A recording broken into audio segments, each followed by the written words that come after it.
You'll see how we've also tried to integrate the old architecture. So that was an entrance when you were here, Molly, 1988, and that entrance is still quite functional. We have a special sneak peek this morning at, hey, my old high school, my stomping grounds, here with Brian Hillis, the president of Luther College.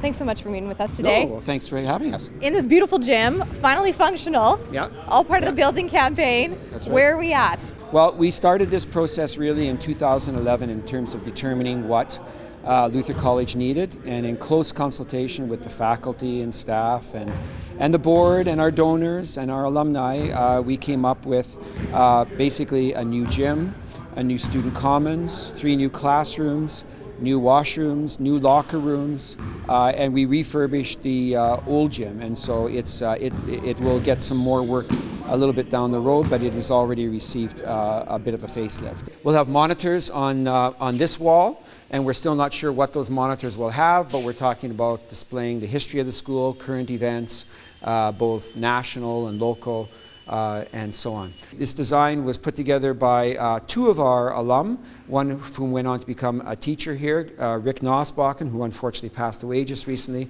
and Eric Norbrotten, and that torch was designed by them, and so it has great significance for the school on the 100th anniversary, which we celebrated this past year. There's a lot of symbolism to this wall. This is an older part of the building, and if people want to contribute to our Time to Build campaign, that's where their name will be featured.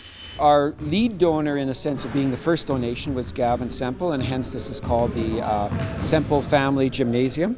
Merlis Belcher gave the largest donation to refurbish the old gym, so that's the Merlis Belcher Heritage Center, and also to name the new locker rooms after the person who started LIT, John Chome. Tim Weens and the Weens family has donated close to $1 million for our new training room here, and various other people have stepped up to the plate with some really sizable donations, too numerous to mention here, but it brings us to well over $9.5 million now. Everyone a part of the Time to Build campaign. Yeah. I look around this beautiful facility, just the gym itself. What is different from Luther's old gym? Well, I would like to start with what's the same, and that was because our alumni were adamant that we would try to recreate the feeling of the old gym. That gym has such great tradition and great spirit and great memories. It really is the heart of the school. So we tried to mimic much of that by having, for instance, the pine bleachers as opposed to plastic top, which would be a little bit cheaper. A prominent faculty member, Dick Stark, was adamant we needed glass backboards all around. He was right. It was a good decision. Basketball players will love you for that. That's right.